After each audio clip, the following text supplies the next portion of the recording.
अस्सलाम वालेकुम क्लास। उम्मीद करता हूँ आप सब लोग खैरियत से होंगे। तो लास्ट टाइम हमने टेम्परेचर के बारे में पढ़ा था और थोड़ा सा इंट्रोडक्शन देखा था चैप्टर नंबर 8 का। आज हम पढ़ेंगे थर्मल प्रॉपर्टीज़ ऑफ मैटर में थर्मोमीटर। ठीक है, थर्मोमीटर क्या होता है, किस तरह हम उसे यूज़ करते हैं, या फिर यानी कि उसकी कंस्ट्रक्शन क्या है और कौन सा मटेरियल उसमें यूज़ करते हैं, इस तरह की कुछ चीज़ें देखेंगे। सो टॉपिक हमारे पास है 8.2 थर्मोमीटर। ठीक है, इसके बारे में हम थोड़ा सा पढ़ते हैं। Are device which is use to measure the temperature of a body is called thermometer. ठीक है, ये एक ऐसी डिवाइस है जो किसी भी ऑब्जेक्ट या बॉडी का टेम्परेचर मेयर करने के लिए यूज़ होती है। ठीक है, आपको पता है मैंने बताया था कि एक स्पेसिफिक वैल्यू हमें देता है थर्मोमीटर। उसके बाद वो कह रहा है कि substances which shows change with temperature can be used as a thermometric material.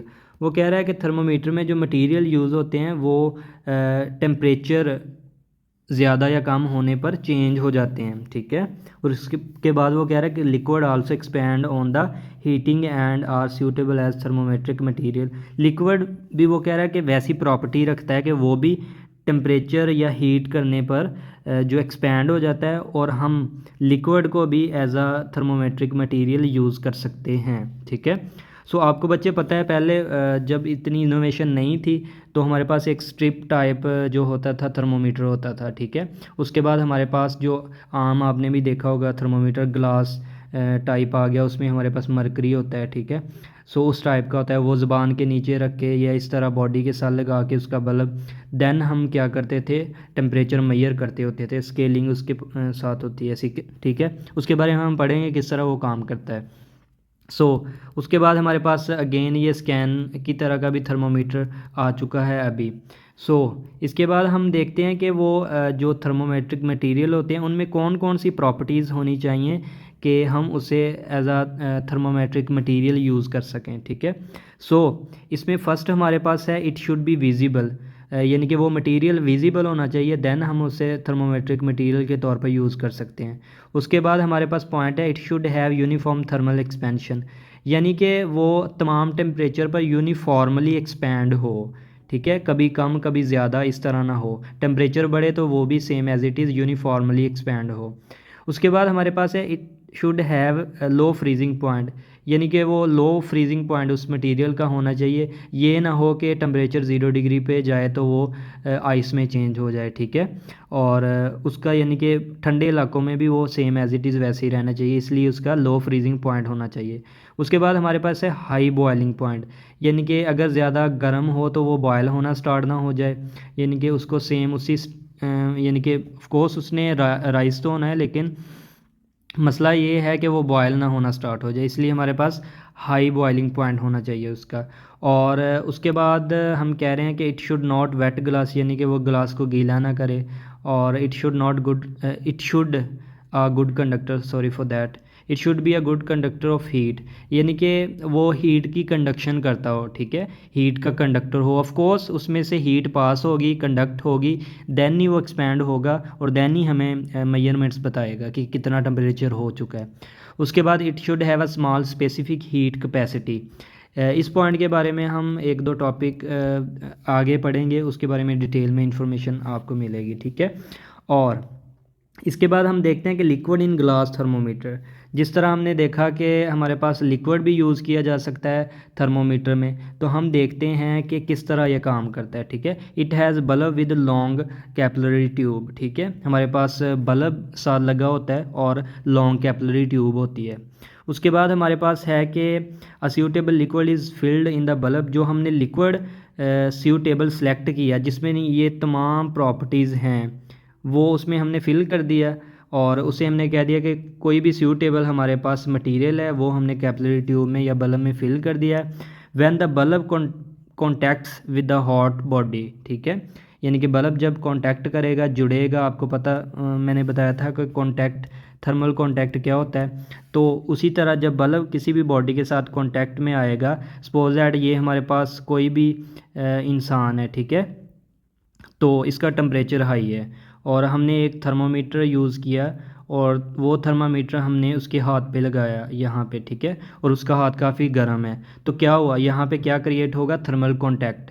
तो हीट जो होगी बॉडी में वो ट्रांसफ़र होगी बल्ब में, और वो बल्ब क्या करेगा, उस लिक्विड को हीट अप करेगा, और हीट अप होने की वजह से वो जो लिक्विड यहाँ पे था वो एक्सपैंड होके यहाँ पे चला जाएगा। तो यहाँ से हम रीडिंग ले लेंगे कि इतना ज़्यादा टेम्परेचर हो चुका है, या फिर बॉडी गर्म है या ठंडी है। इस तरह हम इसको यूज़ करते हैं। इसके बाद हम देखते हैं कि हम यूज़ करते हैं मरकरी इन थर्मोमीटर्स, ठीक है। Why should we use mercury, या फिर why mercury is used in the thermometer as a thermometric material, ठीक है। मरकरी ही हम क्यों यूज़ करते हैं, तो इसमें दो नहीं बल्कि सारी चीज़ें इंपॉर्टेंट हैं। और ये ऐसा मटेरियल है जिसका जो फ्रीजिंग पॉइंट है वो वेरी लो है, as our requirement -39 degree centigrade है, ठीक है। Sorry for that. उसके बाद हमारे पास है मरकरी बॉयल्स एट 357 सेंटीग्रेड, ठीक है। और इसका जो है बॉइलिंग पॉइंट वो भी काफ़ी ज़्यादा हाई है। तो ये दोनों चीज़ें हमने कही थी कि हमारे पास फ्रीजिंग पॉइंट लो होना चाहिए और हमारे पास boiling point very very high होना चाहिए। और it has all thermometric material properties, यानी कि इसमें वो तमाम मटेरियल की प्रॉपर्टीज़ हैं जो हमें थर्मामीटर में चाहिए।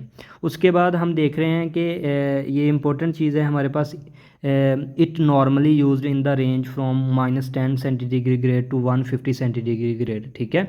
यानी कि हमारे पास नॉर्मली जो थर्मोमीटर यूज़ होता है मरकरी वाला वो -10 टू हमारे पास 150 सेंटीग्रेड के दरमियान में ही यूज़ होता है। रेयर केसेस होते हैं जिसमें हमें माइनस की तरफ जाना पड़ता है या 100+ की तरफ जाना पड़ता है। उसके बाद हम देखते हैं 2 पॉइंट्स हमारे पास होते हैं, ठीक है। एक हमारे पास है लोअर पॉइंट, एक हमारे पास है upper fixed point. Lower fixed point हमारे पास है, it shows position of liquid in the thermometer when it is placed in the ice. यानी कि जब हम आइस में किसी भी, ये हमारे पास आइस है और इसमें हमने थर्मोमीटर प्लेस कर दिया, तो जो रीडिंग आएगी थर्मोमीटर पे वो हमारा क्या होगा, लोअर फिक्स्ड पॉइंट होगा। लोअर फिक्स्ड पॉइंट हम कह सकते हैं उसे। और ऑन दी अदर हैंड इसके ऑपोजिट है हमारे पास अपर फिक्स्ड पॉइंट। अब it shows position of liquid in thermometer when it is placed in the steam.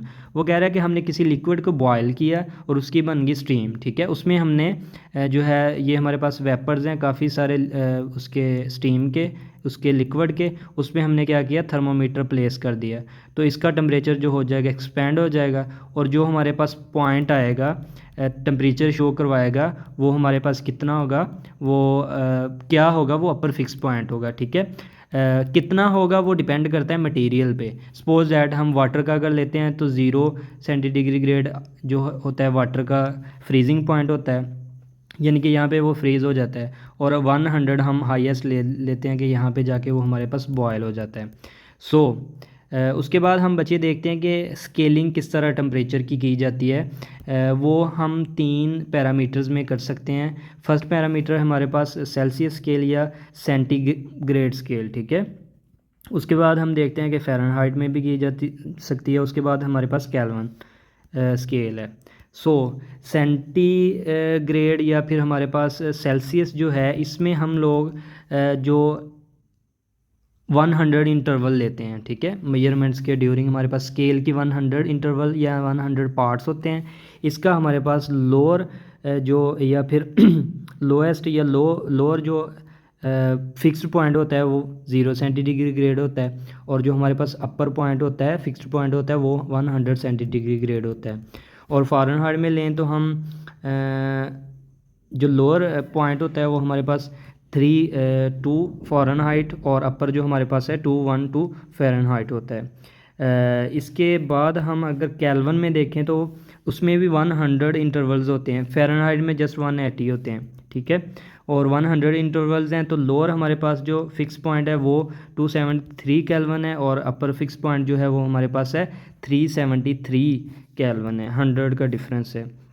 यहाँ पे हमारे पास ये MCQs के तौर पर आ सकता है कि the zero on this scale is called absolute zero and it is equal to -273 centigrade, ठीक है।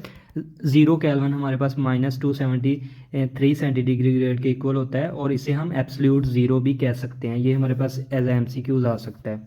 सो हम कन्वर्जन देखेंगे किस तरह हम इन तीनों पैरामीटर्स की आपस में कर सकते हैं, यानी कि सेल्सियस टू फ़ारेनहाइट और फ़ारेनहाइट से हम केल्विन में किस तरह जा सकते हैं और इनका आपस में क्या लिंक्स हैं और फार्मूला कौन सा हम यूज़ कर सकते हैं।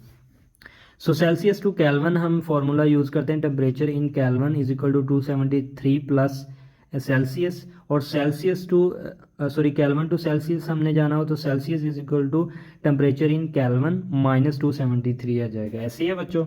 और इसके बाद हम सेल्सियस टू फ़ारेनहाइट स्केल में अगर जाएं तो F is equal to 1.8 Celsius plus 32 करेंगे, ठीक है। और अगर हमने फ़ारेनहाइट से सेल्सियस जाना है तो C is equal to F minus 32 over 1.8 करेंगे। सो होपफुली आपको इसकी समझ आ गई होगी, ठीक है। ये बिल्कुल इजी टॉपिक था। बाकी ऑनलाइन का आपको पता है कि थोड़ी सी तो डिफ़िकल्टीज़ होती हैं, आपने इसको एज इट इज़ वैसे ये पॉइंट्स आपने याद रखने हैं और आपने पूरी थ्योरी पढ़नी है, ठीक है, 8.2 टॉपिक की एंड तक। तो जिस बात की समझ ना आए वो हम बाद में डिस्कस कर लेंगे, कोई मसला नहीं, ये हम क्लास में भी सारे टॉपिक्स एक बार रिवाइज़ करेंगे। होपफुली आपको समझ आ गई होगी और अल्लाह हाफिज़।